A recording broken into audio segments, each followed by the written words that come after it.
All right, we are back on 50 for 50. I, Mike, we are talking about Luther. we are, and I also want to say, for the record, I think this is our first episode as actual 50-year-olds.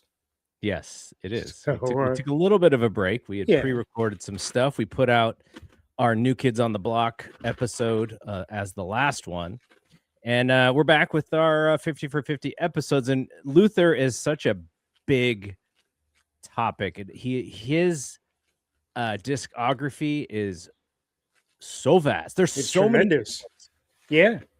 And as you get into the 90s, and we'll talk about this as we go through his discography, I kind of wonder, do you think hip hop kind of ruined the idea of Luther in the 90s? Like what he was and the things that he did well. It's almost like hip hop came, the sound changed, and Luther was like, no, we're like still doing this thing. I think to an extent it was hip hop, and then the other piece of it was R&B got way more sexual, Mm-hmm. and you got, you had the R. Kellys of the world, right? Who Yeah. were making like slow jams, but they weren't sensitive, or like they were very direct in their approach. So I do think, and I also think that Luther he spent the 90s kind of chasing hits.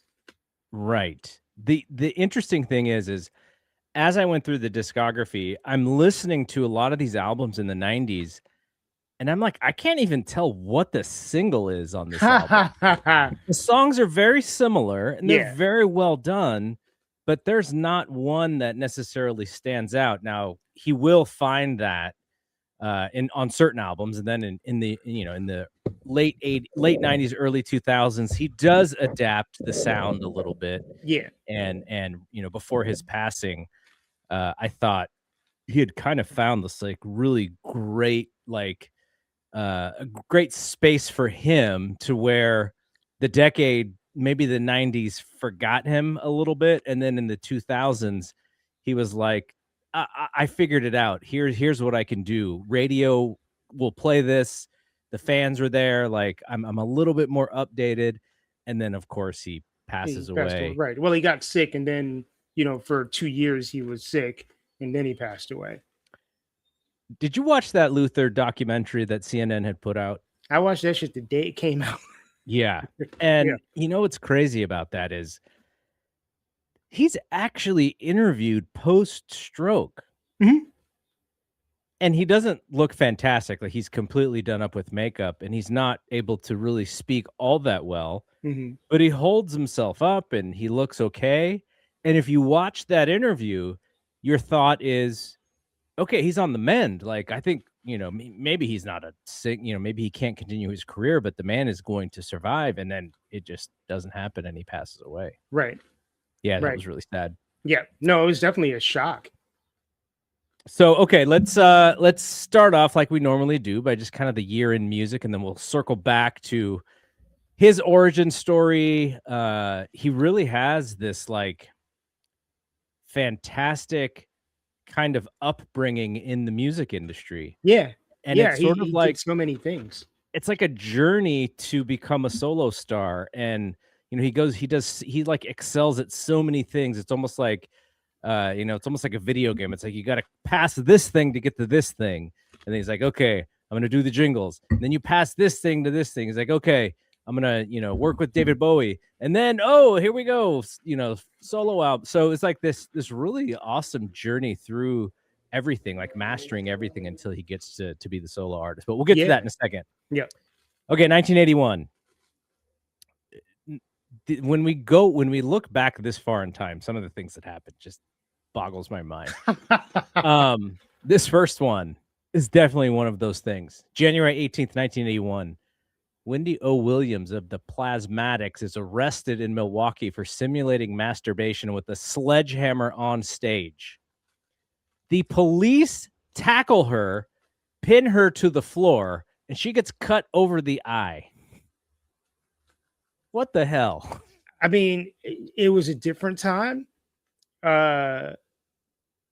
the amount of shit that people get away with on stage now, you know, particularly if you like move more towards like the Bible Belt in the South, like you couldn't get away with none of that stuff. Like I remember, you know, when we were teenagers or young teenagers, Bobby Brown getting arrested for basically just like humping the stage. Mm-hmm.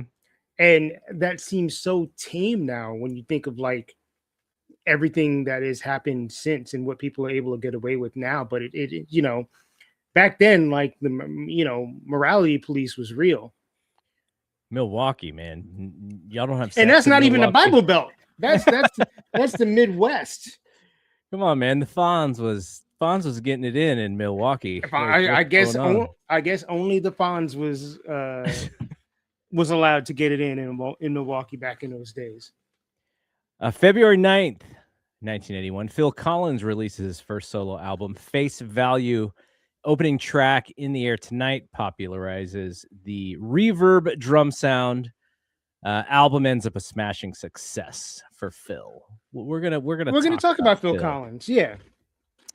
February 25th, the 23rd annual Grammys in New York, hosted by Paul Simon.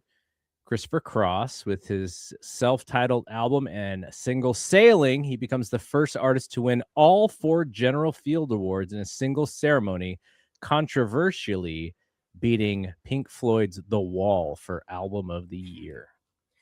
I think that only maybe 2 artists have done that since. I think maybe like Adele and like Nora Jones or something like that. I don't know. Or Billie Eilish. Maybe. Yeah, it hasn't happened very much since. I mean, Christopher Cross, like You Love Yacht Rock, that first album is dope. Didn't have much of a career afterwards, but you know what? He was just on Questlove's podcast.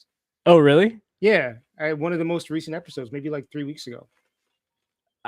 When I was growing up, I knew the song because the song was very famous. Is it he does the Arthur theme or something as well, right? Like there's another really famous song. Yeah. And so I just figure, I'm like, okay, this dude is cool, but like everything after that, people just making fun of him constantly. Right. And I mean, he wasn't like the handsomest dude in the world or anything, but yeah, like, he was kind of a chubby butt of everyone's jokes. Yeah. But you know what? He's still here in 2026.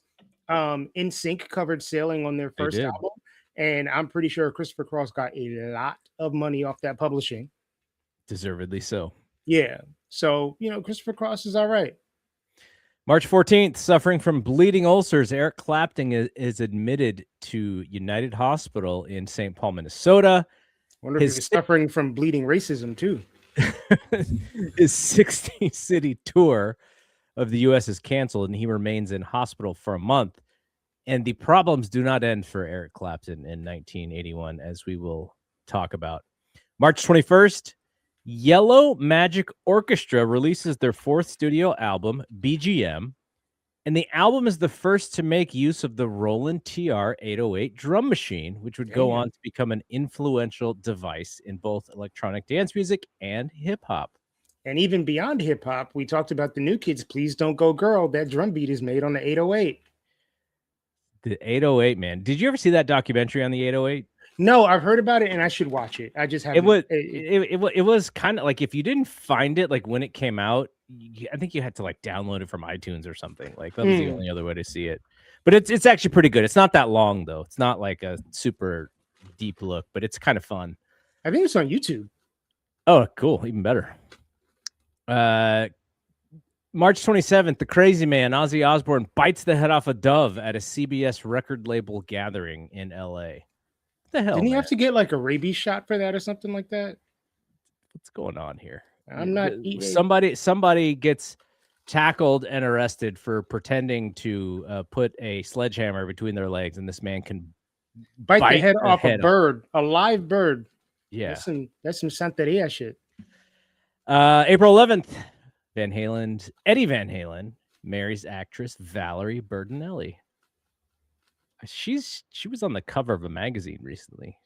I mean, she's still a thing. Yeah, still doing her thing.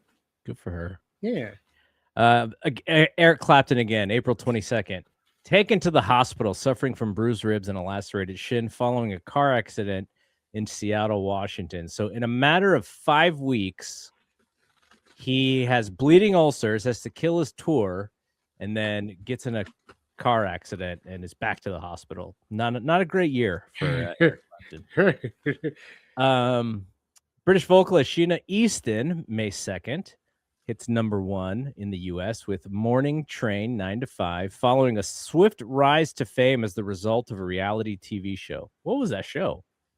I mean, it must have been a British show. It didn't air in the US. Reality TV in 81, man.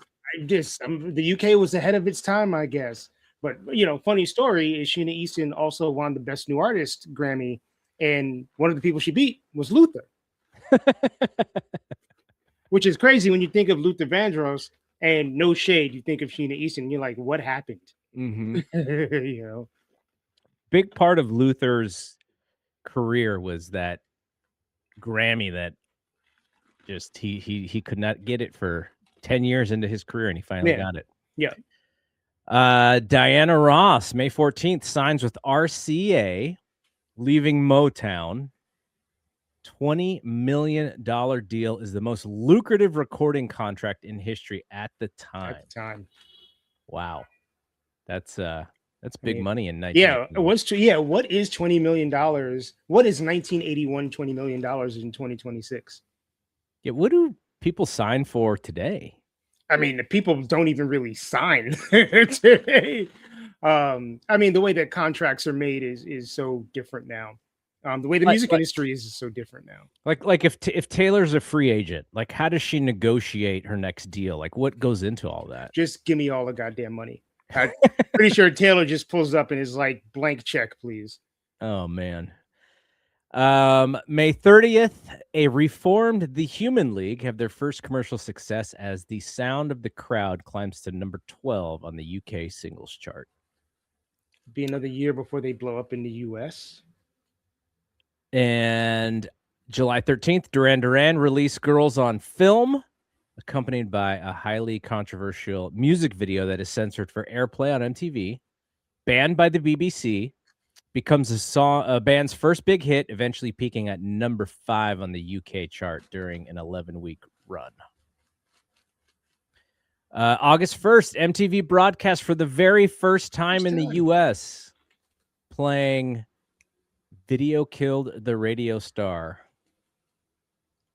Yes, indeed. When would you have gotten MTV again? Oh, dude. So, because I lived in so many different places, or I lived in several different places as a child, as a young adult, I didn't have MTV regularly until I was grown, until 1994 when I moved out on my own. When I lived in Michigan, my mom and my stepdad had cable, and that package did have MTV as part of it, but I was not allowed to watch MTV. So how did you sneak it? I mean, I didn't sneak it. Like occasionally I would get to watch BET. Okay. But yeah, I did. There was like, it's funny. I can think of like the summer of 1985 where like we went down to Florida and we stayed with like a cousin or whatever. And that cousin had MTV and VH1, and I just sat in that room for days on end, like a crack addict, just watching MTV and VH1. But yeah, I didn't regularly watch MTV until the 90s. Got it. Yeah. All right. October 27th, the British phonograph industry takes out a newspaper ad unveiling its new slogan: "Home taping is killing music." The ads advocate a levy on blank cassette tapes. They were trying to hit you with the blank tape tax. Maybe if you made recordable vinyl. I mean, the music industry would learn their lesson years later when streaming, or when Napster became a thing, and people realized that people realized a lot of things, but the idea of paying for music is so foreign to folks now. November 18th, while sitting in Tom's restaurant in New York City, Suzanne Vega composes the song Tom's Diner. When does that song come out? Initially, I think it comes out in like 86, 87, but that Okay. remix that was super popular was 1990. I was in high Okay, school when that came that's out. what I thought. Yeah. Lastly, an estimated 35 million people around the world watch a live satellite transmission of a Rod Stewart concert at the LA Forum. It is the first broadcast of its kind since Elvis Presley's Aloha from Hawaii special in 73. This would have been on December 18th. So, people are watching a concert essentially on television. Yeah. I mean, which is something that was very unique at the time. I mean, you wouldn't see whole concerts on regular TV or even cable TV. Um, but, By the way, you know oh, what did not kill the touring concert business? Putting their concerts on television did not. that is true. If That is true. they tried to do it, they tried to put it on pay-per-view, it didn't really work. So you can do the Taylor thing where you do the movie and you sell some live stuff, or you put it Right. on Disney Plus, and the hardcores will watch it, but it's not killing. You're not killing that concert business. And that Rod Stewart ticket back in 1981 probably only cost like $20. Yeah, totally. So, all right. So let's talk about Luther. let's talk about Luther. So Luther, do you know what Luther's middle name is? Yes, Luther's middle name is Ronzoni, like the pasta. What is the story behind that?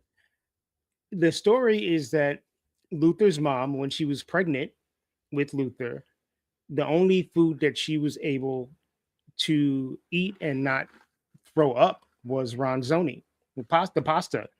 So, because of that, she named her son Luther Ronzoni Vandross. That's amazing. Yeah. That is amazing. When you look at that name, like I was like, I wasn't sure what Ronzoni was at first when I saw it. I don't think it exists anymore. But then I was like, the Luther name is like a strong name, right? It's Yeah, like, I mean he's named after his father. yeah, after his father. Like if your name is Luther, like you gotta, this is a strong name. You gotta kind of puff your chest out a little bit when you walk around. Right. But yeah, Ronzoni, I was like, what is this? Is this like a family name? Is it somebody's middle name? Is it somebody's last name? It is the name of some spaghetti. There you go. It's all right. That's good, man. I guess maybe some people have middle named their children Penne or Who knows, or whatever, the ragu or the big ragu. Talking about happy right? Yeah, talking about Milwaukee. Okay, so like you said, he's named after his father. Father passes away when Luther's really young, and fast forwarding to the end of his career, but the song "Dance with My Father" direct response to this happening when he's just a young guy. And I guess, did he say that his mother like never really met, or I don't know if she didn't get married, or she didn't really connect with anybody, but there's something about like the mom just never really found another dude. Right. Yeah. I mean, I the way I remember it, and there's a really awesome book about him called "The Life and Longing of Luther Vandross." I forget the name of the gentleman that wrote it. I think his name is Craig Seymour. But it goes really in depth into Luther's life, and Luther's dad died suddenly. The way I remember the story is that they went to the beach. He came home. He went to diabetic shock and passed away. So I'm sure it was jarring. I mean, obviously it's jarring for a kid when your father dies suddenly, but probably jarring for the entire family. And his Luther's mom never remarried. Probably because she was busy raising kids. I believe she had 4 or 5 children. So when you're a black woman in 1950s, 1960s New York City, and you're trying to raise all these children, like, you have time for a man? Probably not. His sister was in the music business as well, right? Yeah, she was a member of, I believe, a group called the Crests that made that song 16 Candles. So there's a definitely talent in that family. Family, yeah. He's a giant like student of Motown, specifically like Aretha, the girl groups. Um, and he kind of just becomes like a student of the game and very early just has a taking and understands music. He understands his voice, the arrangements. Somebody called him like a musical scholar at a very young age. Right. I mean, he, you know, was always very effusive about his favorite artists and, certainly talked a lot about loving Diana Ross and loving Dionne Warwick, loving Aretha, loving the Temptations, like that whole like 60s black music. Like he was in love with all that stuff. So he goes to William Howard Taft High School in the Bronx. Then he enrolls at Western Michigan, but then he drops out to just get into the music game. And I think his the first big thing that he did was he wrote a song for The Wiz. Well, It's before kind of that, there crazy. was David Bowie. The David Bowie thing was before that? Yeah, Bowie was his first real big break. Where he had, he came up in actually his first real big break was Sesame Street. So I think the first season of Sesame Street, he's on it singing. Oh, okay. This is like 1969, 1970. Hmm. So Luther's, maybe 20 years old. Like 20. Yeah. So from Sesame Street, he came up in this kind of like uptown music scene, spent a lot of time at the Apollo and just kind of like made friends who were all sort of aspiring singers and musicians. And one of those people was a guitarist by the name of Carlos Alomar, and David Bowie hired Carlos to be his guitarist. And basically, Bowie was like, "Yo, do you have any friends?" And Luther would come with Carlos to the studio, and Bowie heard Luther singing something and was like, "I want you," and that was kind of his big break, his first big break. Okay, I have that as mid 70s, and I have the Wiz thing as early 70s, but those dates could possibly be wrong. I mean, I think the Wiz premiered after the Bowie thing, but I'm not totally sure of the timeline. I believe the Broadway show The Wiz was maybe like 74, 75. That Bowie album came out in 74. Got it. Yeah. And the Bowie thing is interesting because there's this discussion about Luther and his willingness to kind of be okay singing background. And I think it was Roberta Flack who was like, I can't just let you keep singing back, like you need to do your own thing. And like she was even in that Luther doc, where she was like, I didn't actually fire him. I was just like, I need you to like stop being behind everybody and get out in front because you have a gift. Right. And the Bowie thing, in the doc, he says David Bowie would have him perform as the opening act for some of the shows. And he was like, they didn't know who I was. They're booing because they want Bowie. Right. And he's like, man, you're killing me by making me go out there. And he said that David Bowie said, nope, this is just you getting your reps, man. Like these are valuable reps to this audience. If you can win over this audience just by your vocal talent, like that's part of it. So right. I thought that was really interesting. Yeah. Yeah, man. We talked about I mentioned it, but the jingles, he's doing lots of jingles. There's a famous Kentucky Fried Chicken one. There was some beer ones. I think a beer that I don't even think exists anymore, Lowenbrow. I would be very surprised if Lowenbrow still exists. That's a blast from the past. Yeah. I'm pretty sure, according to Reddit, is It's distributed in Canada still, Wow. but not distributed in the US anymore. So we're gonna have to go up north to get some low and I mean, I don't drink beer, but I should ask some of my Canadian friends there you about go. Lowenbrow. Yeah. Okay, so then if we fast forward a little bit to his solo album, he does this thing where he finances his own demos and he kind of holds out for like the best deal. Like he wants full creative control.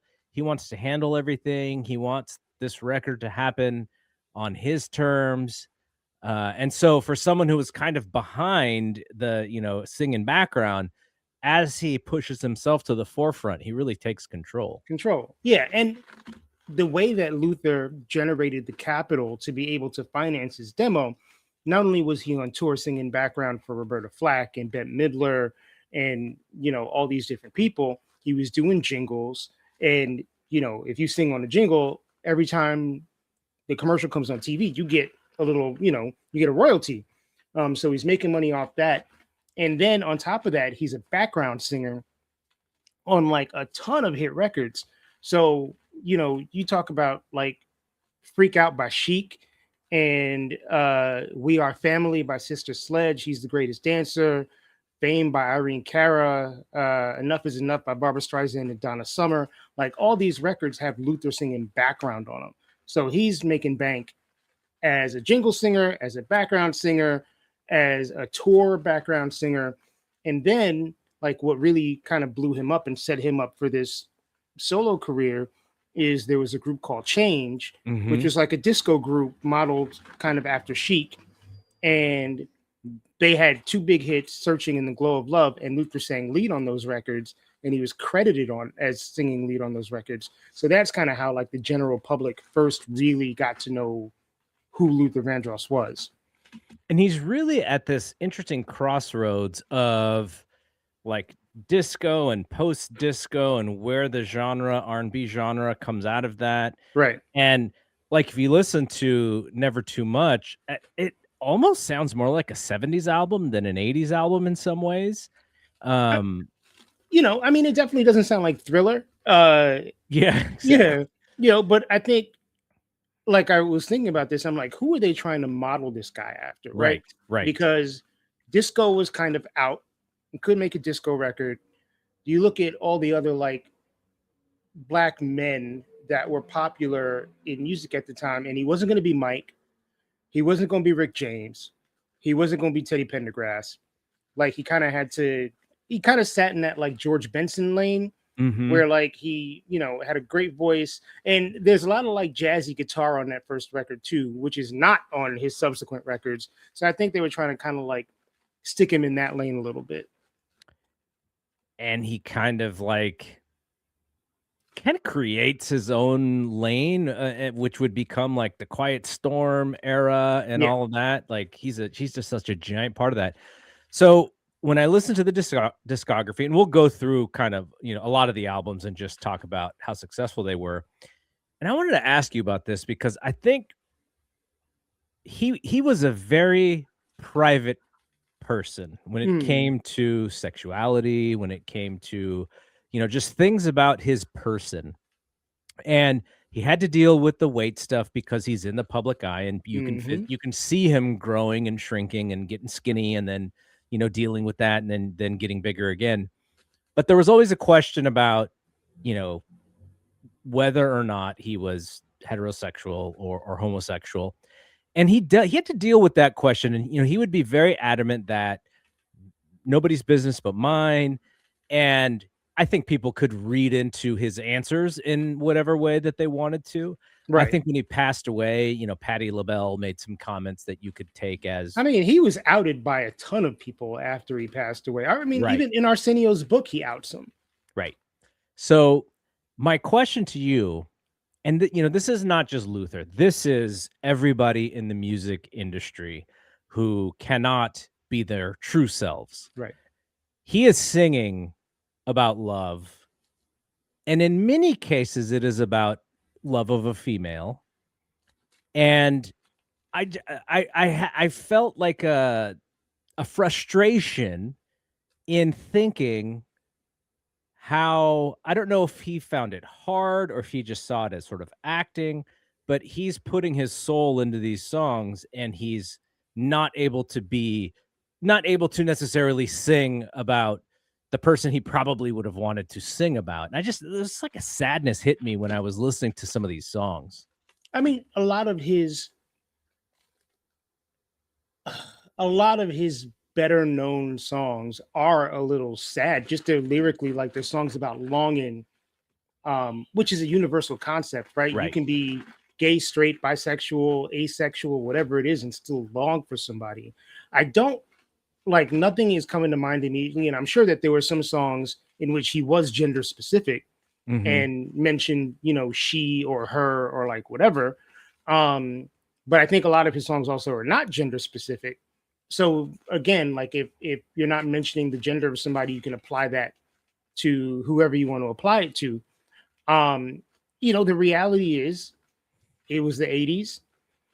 And I mean, even until he passed away, like there was really no precedent for a recording artist that was like a mainstream recording artist that was out, Mhm. particularly like a black person that was, a mainstream recording artist that was out. I mean, Frank Ocean is still only like 12, 13 years ago. Yep. I mean, and you look at somebody like Latifah, who's only out like now, and has been active in the music business for 35 years. Mhm. It's a difficult thing. And it's funny, I read comments on Reddit and stuff every now and then. We're like, oh, we knew he was gay and we wouldn't care. That's a lie. Because if Luther had come out at the height of his career, the rest of his career would not have happened. Like it just would not have happened. Elton John could get away with that because he was Elton John. And even Elton John didn't really come out until like the early 90s. Mhm. Luther, like, the rules are different when you're black.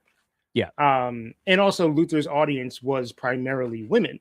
Mhm. And I don't necessarily know that his woman fans saw him as like a sex symbol or anything like that. But like it's an interesting thing. I would love to hear from like an older black woman, like when you were what about Luther resonated so much with you? And my Mhm. guess is that they would say because his lyrics were so like sensitive and longing, and it wasn't just like let me get you on the floor and like blah blah blah blah blah.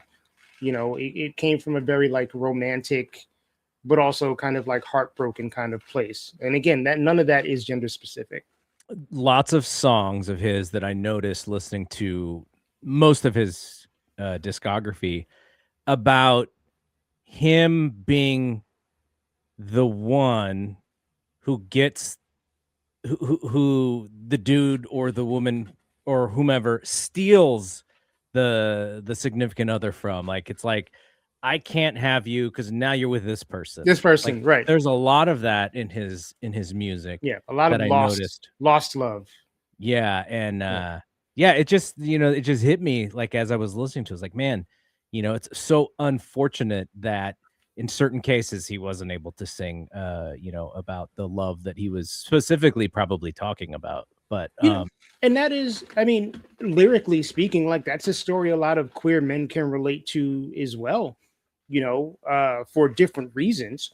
But I've certainly been in situations where, there have been dudes I was interested in that, were in relationships with women and had to Mhm, kind of like carry on in secret, or, you know, certainly at the beginning of me exploring my sexuality before it was much more commonplace to be openly queer, you know, dudes who would like experiment with you and then kind of be like, oh no, I'm straight in like regular life. So I do think that there was a relatability there that Luther really, really tapped into. yeah. Okay, so August 12th, 1981, Never Too Much comes out.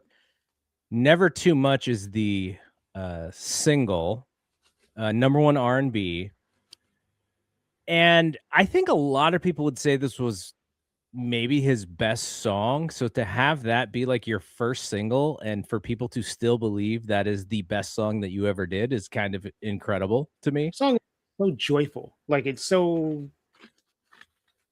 what 45 years later, and I hear that song and it's just like happiness in your eardrums. Yeah, absolutely. Grammy nominations, so best new artist, best male R&B vocal, but does not win. And it's a fantastic debut, and he would actually come out with album number 2 just barely over a year later.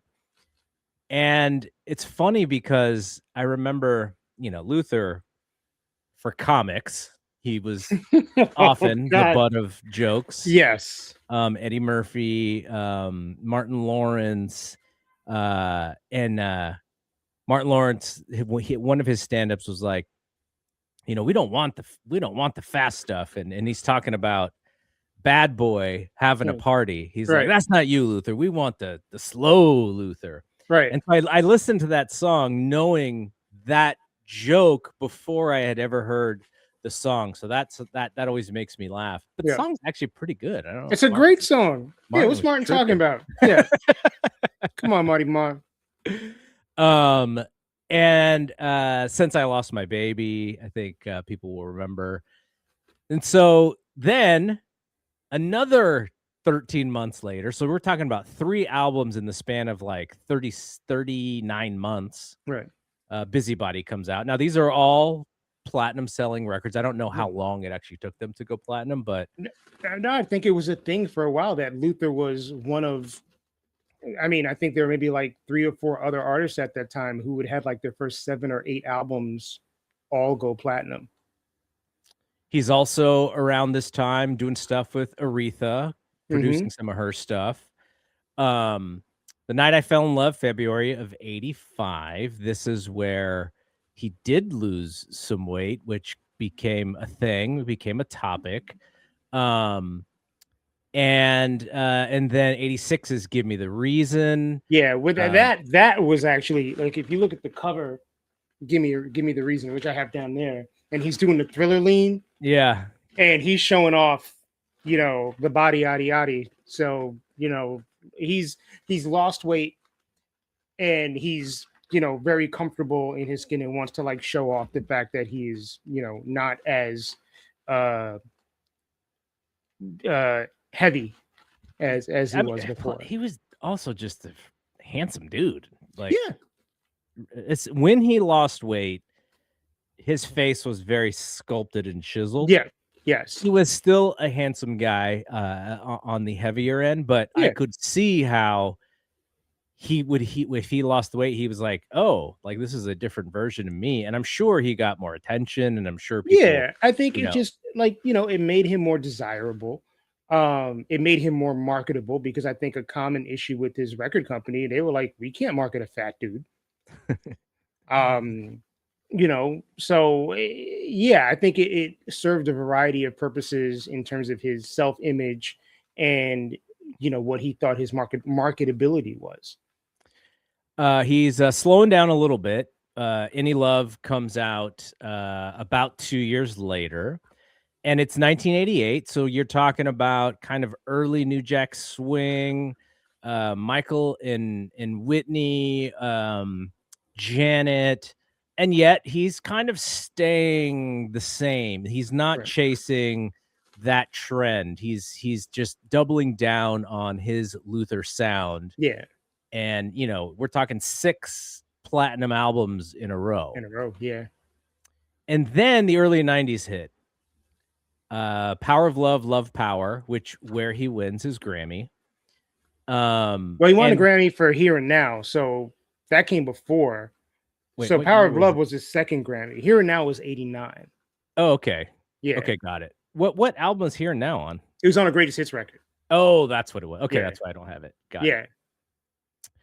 Um, and then yeah, like, it's the early 90s, and the early 90s is a little bit different musically, but he's still able to incredibly, this album goes 2x platinum, so Right. it's his biggest hit album since his debut.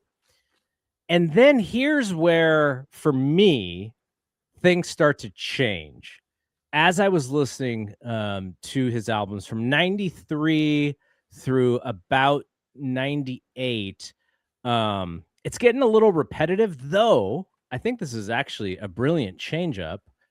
In 94, he releases a covers album. Right.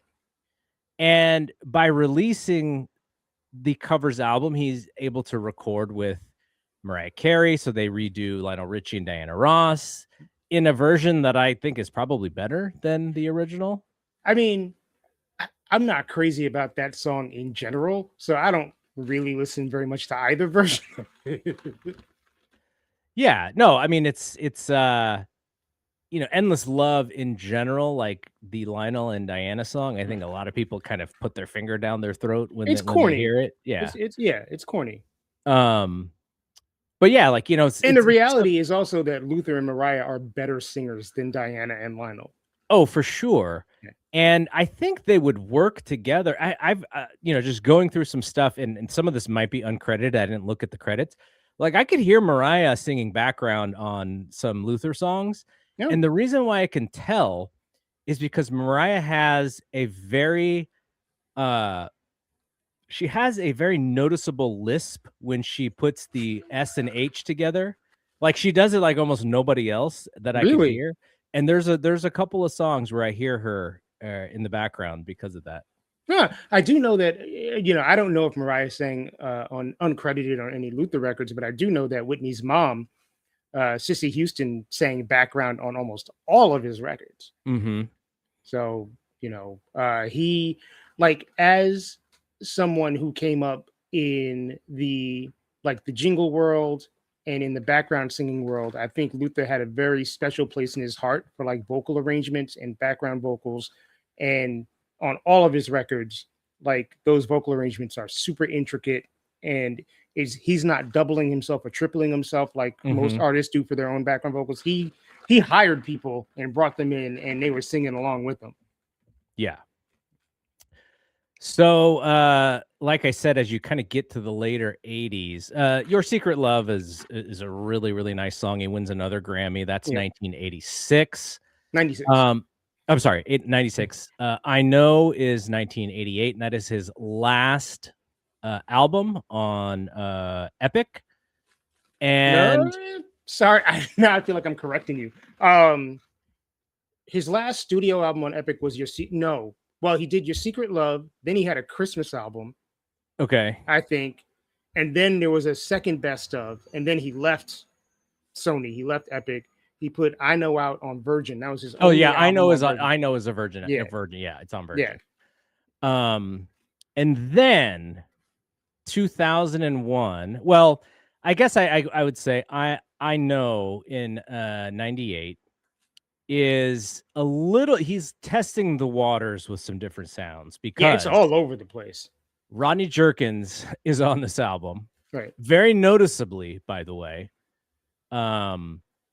And it feels, for Luther, it feels late. I don't know if it would have been late for a younger artist, but for him, it feels a little late to kind of dip his toe. But then when he joins J Records, the 2001 album, Take You Out, is like perfect for 2001. Right. And so he kind of figured out that to the currency to stay current and to still stay traditional to his own sound. But I don't like all of Take You Out, by the way, but Take You Out is such a fantastic single as like okay, I'm still here. I can still be fresh. I can still be current. And it's one of my favorite songs of his. Yeah, I mean, it doesn't sound desperate. It doesn't sound like he's trying too hard. It sounds like it could be a classic Luther record. It's just got like a little bit of a stronger beat behind it. So it's cool. It's contemporary and doesn't, like, it's not over the top.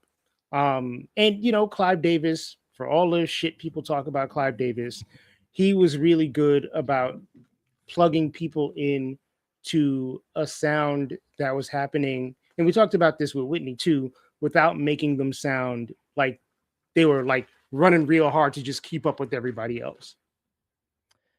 And then, of course, the final album of his final studio album of his life, Dance with My Father, June of 2003. It is goes 2x platinum. And that song, we'll talk a little bit more when we get to the top 5, because I will say it's in my top 5. Okay. But that song, like, in reflection of watching that documentary, man, that song, the lyrics to that song are incredible. And I just remember when that album came out, because he gets sick like very closely after the album is released, right? He has Before the album is released. Oh, okay. So Yeah. it's right before. It's like a month before the album was released. But yeah, I remembered it was, back then, it's now 20 years or whatever. So, but I just remember, because you cannot disassociate his stroke and that song.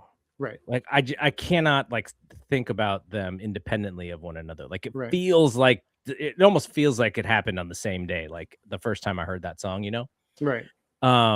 He does do a duet with Beyonce, which I'm not a giant fan It's of okay. it. Yeah, it's not great. But there's some weird, like there's a song with Foxy on that album. There's a song with Busta on that album.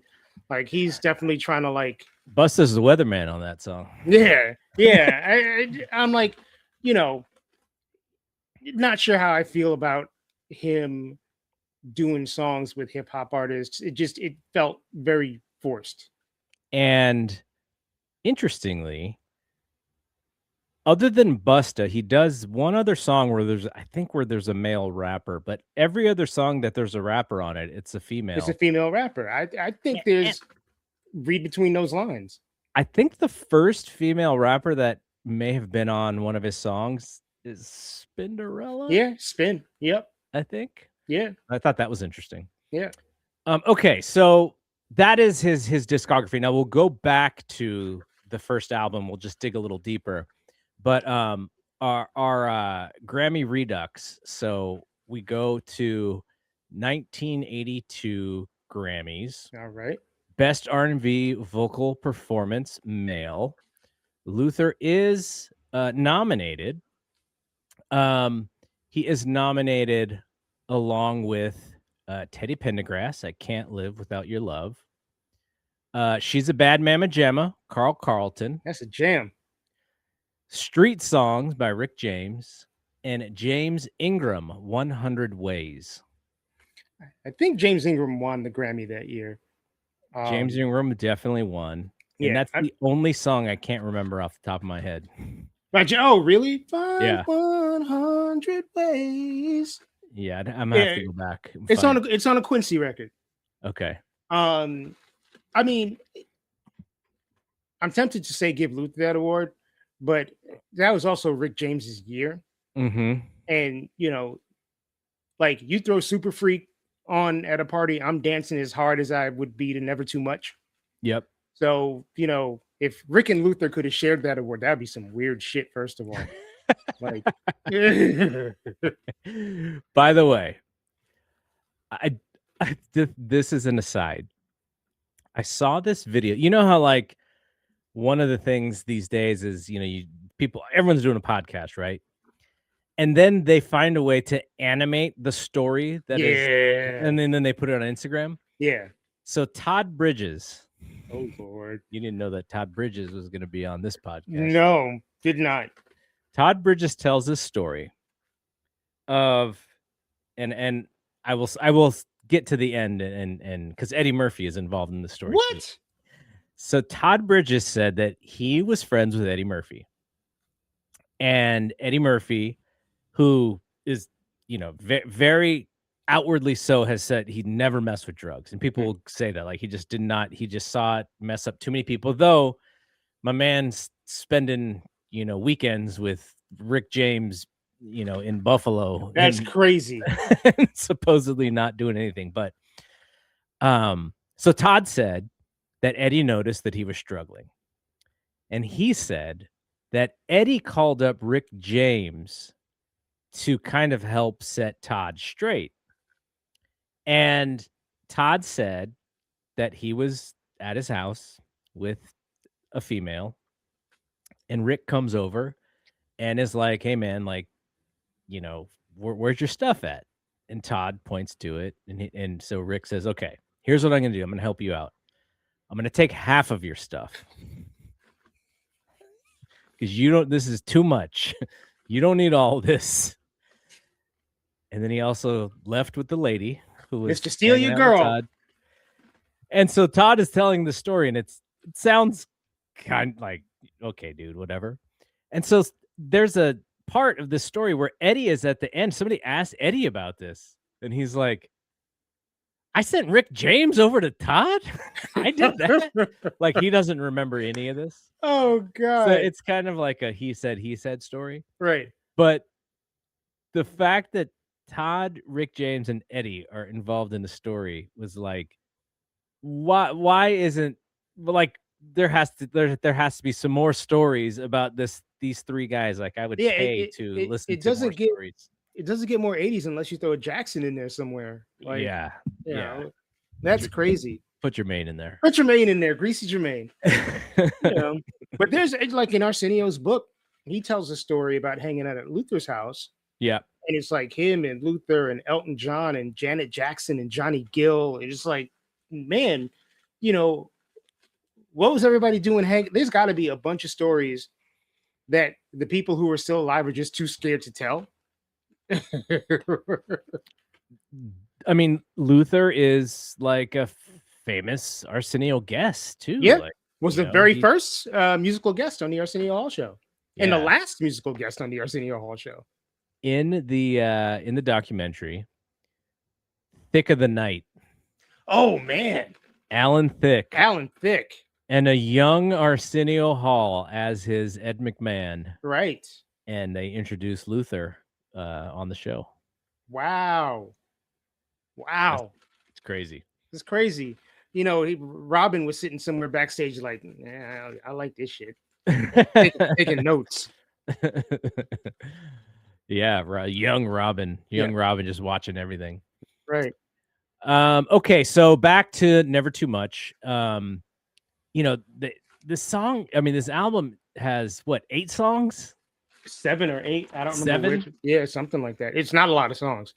And you know, when we get to our skips rating, it's kind of hard because, you know, when you only have 7 songs, like they already cut the fat out. Like, they're right. Like, we're giving you no fat. Right. So, but I also don't like, I think a lot of this album is really fun. Is it front to back your favorite Luther album? I don't think so. I think there are a couple of albums maybe towards the middle of his I would say like Busybody, Night I Fell in Love, and Give Me the Reason are probably my 3 favorite Luther albums. So, you know, he had to work his way up a little bit. Yeah, and I think the thing that I really like about this album is obviously the place and time. Like, this crowd, you know, 70s, early 80s, like there's a certain sound, and it very much embodies like that time frame. Right. As you get more to the mid 80s, it's like, oh yeah, this is exactly what 1985 sounds like. If I was to say what's 1985, you could play this Luther song. But yeah, like I just going back and listening to it, you know, there is something about the space and time of the late 70s crossing into the 80s. As we get more into the mid 80s into the later 80s, things are so much more commercialized. And, you know, and it's all about product and brand. And there is a little bit more innocence, I think, in the music for that first album, just in that genre and that time frame. Yeah, I mean, it wasn't as calculated. People weren't playing for MTV. You know, people weren't trying to, you know, I mean, a big thing for Luther was crossing over.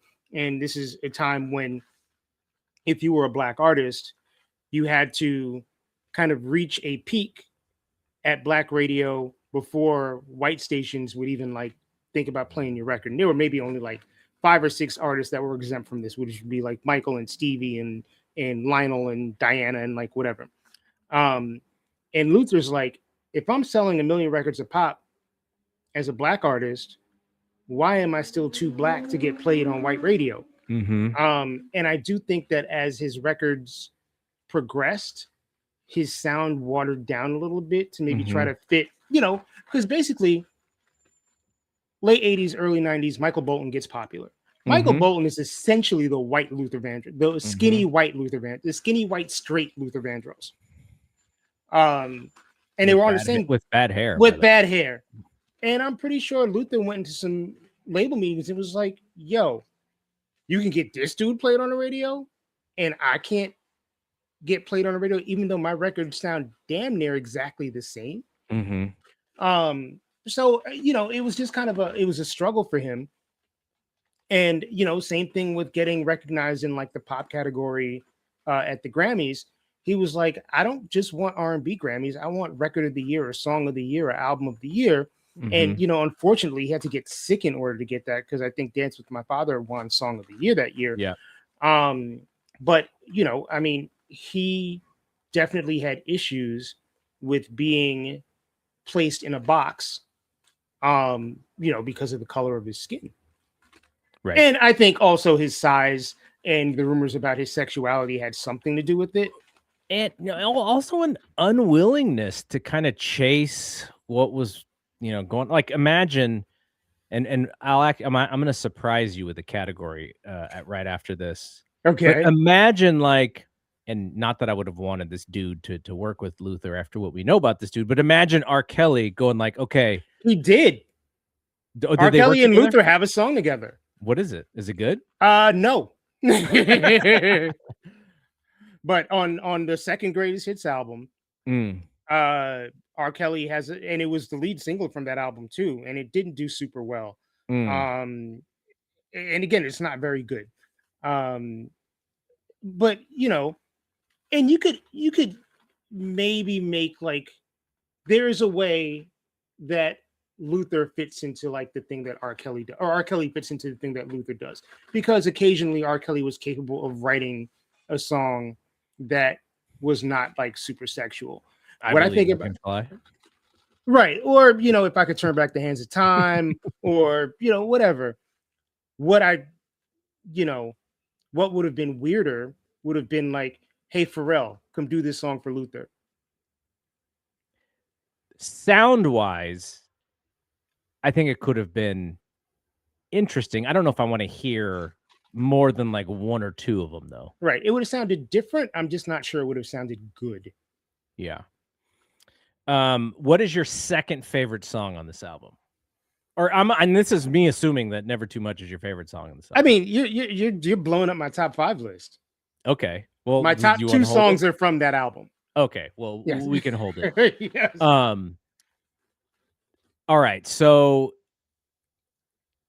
I'm just trying to read through my notes. Okay, let's talk a few little other pieces of Luther trivia. So 2004, at the 2005 Grammys, or is this 2004 Grammys? 2025 Grammys. Is it 25 or 26 Grammys where Luther is the it was this year. It was 2020. I mean, it was the Grammys that came on this year. Yeah, so the 2026 Grammys. Right.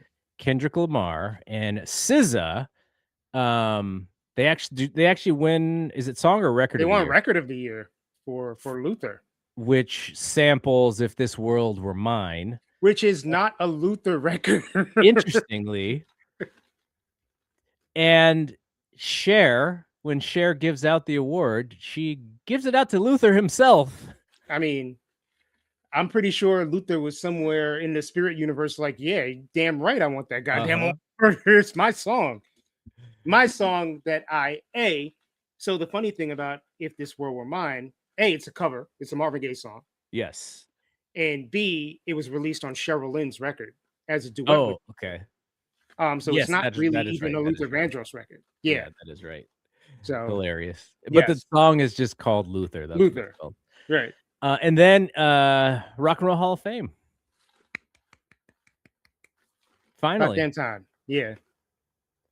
And a lot of this is, the saying about giving people their flowers when they can smell when they are alive When to smell them. enough to smell them. Unfortunately for Luther, it is 20 some odd years after he passed away, and Yeah. the estate is probably just like, yeah, finally, like we got some, we got some acclaim here Right. for a guy who was chasing that for a lot. He wanted his propers, Right. he was like, I am good, I deserve my propers. And is it Marcus Miller? Is that the guy who was on the dock? Yeah. Marcus Miller played bass on all of those Luther records. It was like his musical arranger, like his musical partner.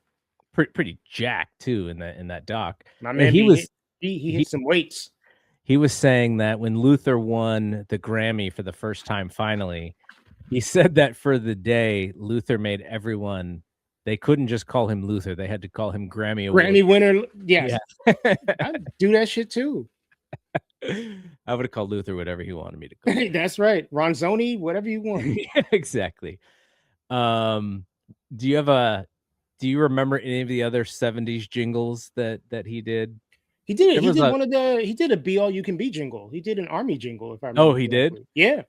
I think there was a was there a Miller Time one Oh as yeah, well? I think so. Was there a McDonald's one? It might have been KFC. Okay, it was Although maybe I'm just confusing that with the joke Eddie made about Luther Vandross being a KFC and MF. Now, why is Luther always the butt of these jokes, man? Jokes. Well, it's funny. There's a picture, and I think it's in the book that I mentioned earlier, where Luther was like, "Oh, I heard Eddie Murphy was saying some stuff about me," and he came out with like a bunch of KFC buckets wrapped Yeah. around him. Yeah, Yeah. he was smart. He was Yeah. smart to be in on it. He was able to make fun of himself. Yeah. So he produced Aretha's Jump to It Jump to it. and Get It Yeah. Right. Yep. He also produced Dionne Warwick, who was kind of like someone he really looked up to as he Right. was in the game, early in the game. Yeah, and like we said, he shaped that Quiet Storm sound. Like, there is an avenue for old school R&B music to continue to get played on the radio. That's a specific sound. Thanks to Luther, I think at least a big part of it is thanks to Yeah, I mean, I think the pillars of that sound, if you think like 80s Quiet Storm, you think Luther Vandross and Anita Baker. And everybody else kind of like follows from there. But those two were like mainstays of that genre. And I was somebody who, every weeknight when I was going to sleep, turn on a Quiet Storm. It comes on at 10 at night or 9 at night, one of the two. And you just let the slow jams take you to bed. help you fall asleep. Yeah. That's what they do. Yep. Okay, And- so here's oh, my new Sorry. And the song "Slow Jams" by Twista and Kanye samples Luther. Yes. Yeah. Like that, and I when you and I last did one of our episodes, I was like, I feel like he was hip hop's favorite R&B singer. He was Like- definitely hip hop's mom's favorite R&B singer. Yeah.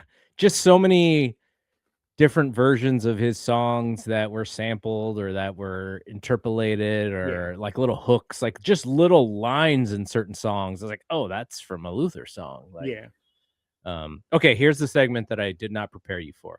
Okay. Okay. I'm ready.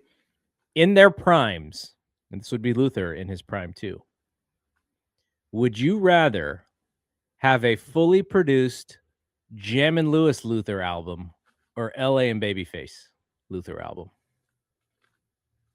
The Jammin' Lewis one would be more interesting. It And would be way more interesting right, for for sure. context, Jammin' Lewis did work with Luther on a few occasions. They had that "Best Things in Life for Free" song with Janet.